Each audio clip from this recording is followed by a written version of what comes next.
Welcome everyone.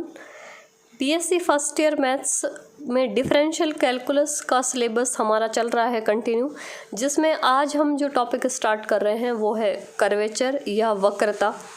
तो concept से हम स्टार्टिंग से पढ़ना शुरू करेंगे। ये फर्स्ट वीडियो है आज इसका कर्वेचर का, तो कंटिन्यू आप वीडियोस को जो है वो कंटिन्यू ज़रूर देखें, क्योंकि कोई भी कंसेप्ट आपका स्किप होने के बाद के जो क्वेश्चंस में वो प्रॉब्लम कर सकता है।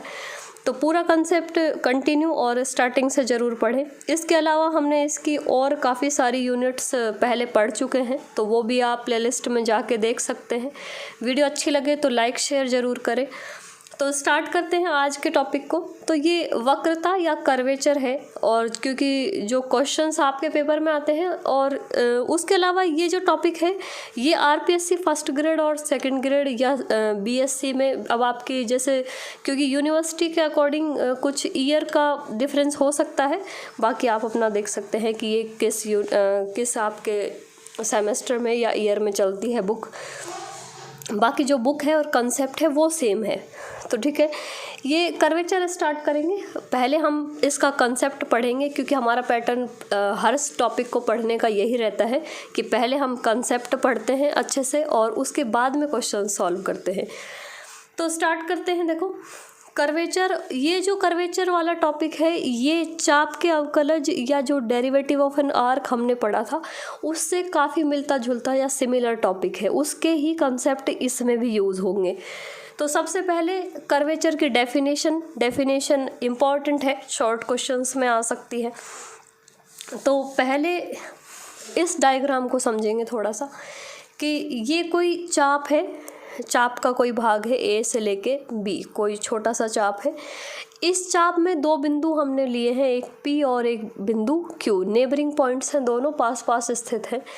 और ये जिस सर्किल का ये चाप है उस सर्किल का ये सेंटर पॉइंट है सी।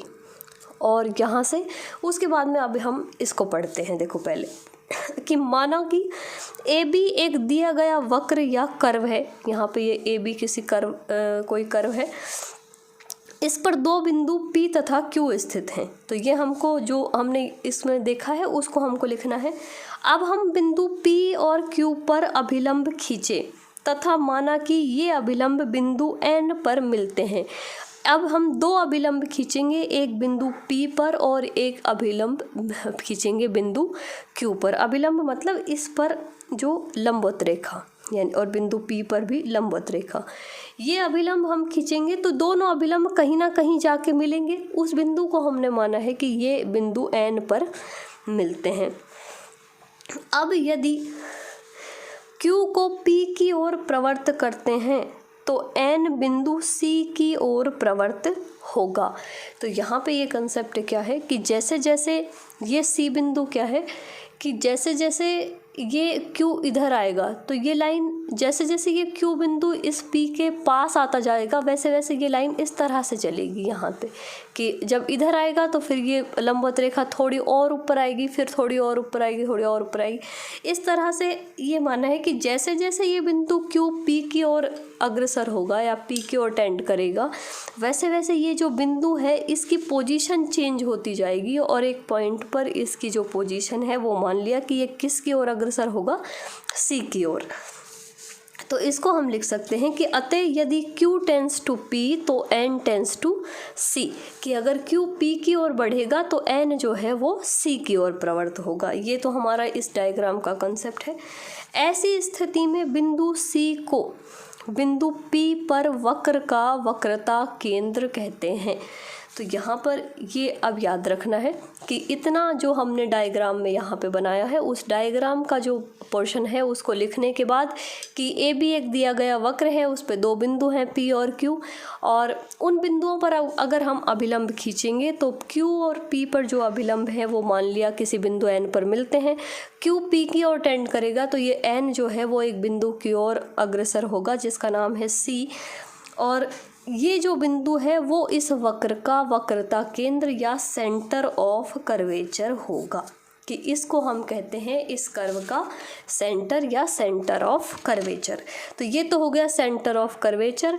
एंड ये P से C तक की जो दूरी है उसको बोलेंगे सेंटर रेडियस ऑफ कर्वेचर, कि ये जो है वो त्रिज्या बनेगी इस वक्र की, कि यहाँ सेंटर से लेके और इस बिंदु तक की जो दूरी होगी वो इस वक्र की त्रिज्या होगी, जिसको हम कहते हैं वक्रता त्रिज्या या रेडियस ऑफ कर्वेचर। तो ये कर्वेचर की डेफिनेशन है कि कर्वेचर या रेडियस ऑफ कर्वेचर क्या होती है। तो ये तो आपको डेफिनेशन याद रखनी है। सिर्फ ये डायग्राम है, इस डायग्राम में देख के जो हम कंसेप्ट लिख रहे हैं वही है, उससे दोनों डेफिनेशंस हमारी आ जाती हैं, एक सेंटर ऑफ कर्वेचर की भी और रेडियस ऑफ कर्वेचर की भी। तो ये तो इसकी डेफिनेशन है जिसको आपको याद रखना है। उसके बाद में अब इसके जो इम्पॉर्टेंट रिजल्ट हैं वो हम पढ़ लेते हैं, क्योंकि इसके बाद में जो है ये एक इम्पॉर्टेंट डेफिनेशन है, उसके बाद में कुछ फॉर्मूले और रिज़ल्ट हैं, वो रिज़ल्ट हमको याद करने हैं सिर्फ, क्योंकि उसके बाद में हम इसके प्रैक्टिस क्वेश्चन सॉल्व करेंगे। तो देखो कुछ इम्पॉर्टेंट रिज़ल्ट हैं जो लिखे हैं। फर्स्ट है कि रो बराबर होता है ds अपॉन डी साई। अब ds क्या है, डी साई क्या है, वो आप डिटेल में आपको पढ़ाया है चाप के अवकलज में, तो आप चाहें तो वहाँ से पढ़ सकते हैं कि ये s क्या है और साई क्या है। कि जब हम चाप का अवकलज जब हमने पढ़ा था तो वहाँ पे कुछ इस टाइप का कंसेप्ट पढ़ा था कि ये कोई चाप है और इस चाप पर कोई बिंदु है P और नेबरिंग पॉइंट है कोई Q, तो P पर स्पर्श रेखा बनाते हैं। तो ये स्थिर बिंदु से इस P बिंदु तक की जो दूरी होती है वो तो होता है चाप की लंबाई, और इस बिंदु P पर जो स्पर्श रेखा है वो x अक्ष के साथ जितना कोण बनाती है वो होता है साई। तो ये तो चाप की लंबाई होती है s, और साई होता है इस स्पर्श रेखा द्वारा, इस टेंजेंट द्वारा x अक्ष के साथ जो कोण बनाया जाता है वो साई। तो एक इम्पॉर्टेंट रिजल्ट है जिसको हम कहते हैं नैश समीकरण या इंट्रिंसिक इक्वेशन। तो ये भी आप याद रख सकते हैं कि किसी भी वक्र के लिए s और साई में संबंध को या s और साई के रिलेशन को इंट्रिंसिक इक्वेशन या नैश समीकरण कहते हैं। तो ये हमारा मोस्ट इम्पॉर्टेंट रिजल्ट है इस चैप्टर का। और नेक्स्ट है रेडियस ऑफ कर्वेचर निकालने के फॉर्मूलाज। ये फॉर्मूलाज आपको याद रखने हैं, अलग अलग फॉर्म में इक्वेशन होगी और अलग उस फॉर्म को देख के और उस फॉर्म को समझ के उसके अकॉर्डिंग हमको फार्मूला अप्लाई करना है। तो फर्स्ट जो फार्मूला है, जो जनरल फॉर्म होती है, हम कार्टेशियन पढ़ते हैं सबसे पहले। तो Cartesian formula of radius of curvature, Cartesian form में जो रेडियस निकालने का फॉर्मूला है वो क्या है। कार्टेशियन फॉर्म क्या होती है कि जो हमको कर्व की इक्वेशन होगी वो y बराबर fx की फॉर्म में लिखी हुई मिलेगी, कि y और x का फंक्शन मिलेगा। तो उस फंक्शन के लिए हमको अगर रेडियस ऑफ कर्वेचर निकालना है तो उसके लिए हम ये फॉर्मूला अप्लाई करेंगे। रेडियस ऑफ कर्वेचर को हमेशा रो से डिनोट करते हैं, रो बोलते हैं इसको, और इसका फॉर्मूला है 1 + dy/dx का होल स्क्वायर, इस पर होल पावर है 3/2 upon d2i upon dx square, कि ये फर्स्ट डेरिवेटिव है और ये सेकंड डेरिवेटिव है। इसी को शॉर्ट फॉर्म में लिखा है, ये y1 फर्स्ट डेरिवेटिव और y2 सेकंड डेरिवेटिव। तो रो बराबर 1 + y1 स्क्वायर और इसका होल जो पावर है वो है 3/2 और अपॉन में y2। तो ये फार्मूला थोड़ा सा बड़ा है, लेकिन जब हम प्रैक्टिस क्वेश्चन बार बार करेंगे तो आपके याद हो जाएंगे, तो एक बार याद जरूर करें लेकिन इनको। अब दूसरा है पैरामेट्रिक फार्मूला, कि अगर जो कर्व की इक्वेशन है वो पैरामेट्रिक फॉर्म में दी हुई है। पैरामेट्रिक फॉर्म हमने पहले भी पढ़ा है, क्योंकि मैंने कहा कि ये चाप के अवकलज से मिलता जुलता पूरा चैप्टर है, तो वहाँ हमने पढ़ा है कि पैरामेट्रिक फॉर्म में इक्वेशन होती है तो हम चाप का जो अवकलज है वो कैसे निकालते हैं। वैसे ही यहाँ पर है कि ये कर्वेचर में भी उसी टाइप की चीज़ें हैं सारी, कि पैरामेट्रिक फॉर्म कि x भी किसी अदर वेरिएबल का फंक्शन है, अदर पैरामीटर का फंक्शन है, और y भी अदर पैरामीटर का फंक्शन है।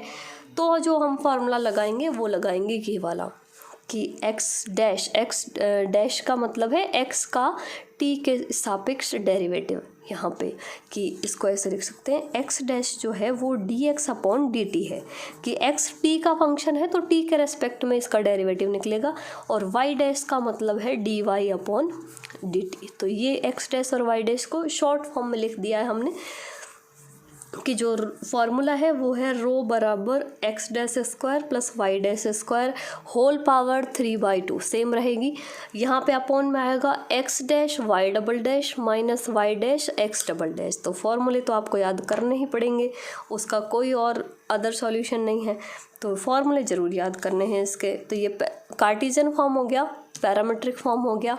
अगर x and y both are functions of s, ये एक रिज़ल्ट है कि अगर x और y दोनों ही s के फंक्शन दिए हुए हैं, तो अगर s के फंक्शन दिए हैं तो एक रिज़ल्ट याद रखना है हमको कि 1/ρ² बराबर होता है d2x/ds² का होल स्क्वायर प्लस d2y/ds² का होल स्क्वायर। तो क्योंकि जब x फंक्शन दिया होगा s का, तो हम उससे इजीली d2 इसका डबल डेरिवेटिव निकाल सकते हैं, और y भी फंक्शन है s का, तो उसका भी हम इजीली डबल डेरिवेटिव निकाल सकते हैं। दोनों का स्क्वायर करके ऐड कर देंगे तो ये आएगा 1/ρ² के बराबर। एक इसके साथ कंसेप्ट है जो कभी कभी क्वेश्चंस में यूज़ आ सकता है कि जो dx/ds का होल स्क्वायर प्लस dy, ये सेकंड यानी कि डबल डेरिवेटिव है, 2 टाइम सेकंड डेरिवेटिव है इसका, और ये है फर्स्ट डेरिवेटिव। सेकंड डेरिवेटिव के स्क्वायर का सम, ये दोनों का सेकंड डेरिवेटिव के स्क्वायर का सम है, वो तो होता है 1/ρ² के बराबर। ये फर्स्ट डेरिवेटिव के स्क्वायर का सम है, ये वैल्यू होती है 1 के बराबर। तो ये कॉन्सेप्ट कभी कभी क्वेश्चंस में यूज़ आ सकता है, इसलिए इसको याद रखना है। तो रेडियस ऑफ कर्वेचर निकालने के लिए जो जितने भी रिज़ल्ट हमको चाहिए वो रिज़ल्ट हमने यहाँ पे देख लिए हैं। अब ये रिज़ल्ट आप याद ज़रूर करें, क्योंकि इसके बाद में हम इसके क्वेश्चन सॉल्व करना स्टार्ट करेंगे कि ये इसकी डेफिनेशन है, याद ही करनी है, शॉर्ट क्वेश्चन में आती है ये डेफिनेशन। तो डेफिनेशन को याद करना है एक, उसके बाद एक पॉइंट है इसका ये नेज इक्वेशन या इंट्रिंसिक इक्वेशन वाला, तो ये भी आप याद करें कि रो और एस और साई का जो रिलेशन होता है वो नेज समीकरण कहलाता है। उसके अलावा ये कुछ 3-4 फार्मूले हैं, क्योंकि इसके बाद में जो सारे, ये एक फार्मूला हो गया, ये एक हो गया, ये एक हो गया, ये और एक हो गया, ये 4 फार्मूले हैं। चारों का फॉर्म और इक्वेशन को उस तरह से पहचानना कि किस तरह से इक्वेशन, कौन से फॉर्म में इक्वेशन दी हुई है, और उसके अकॉर्डिंग हमको कौन सा रिज़ल्ट अप्लाई करना है रेडियस ऑफ कर्वेचर निकालने के लिए। तो ये 4 फार्मूले आप याद करें, और उसके बाद में हम इसके इन पे अलग अलग जिस तरह से क्वेश्चन डिपेंड हो करेंगे वो सारे क्वेश्चंस हम सॉल्व करेंगे। तो मिलते हैं नेक्स्ट वीडियो में, जिसमें हम इसके बाद में इसके प्रैक्टिस क्वेश्चन सॉल्व करेंगे।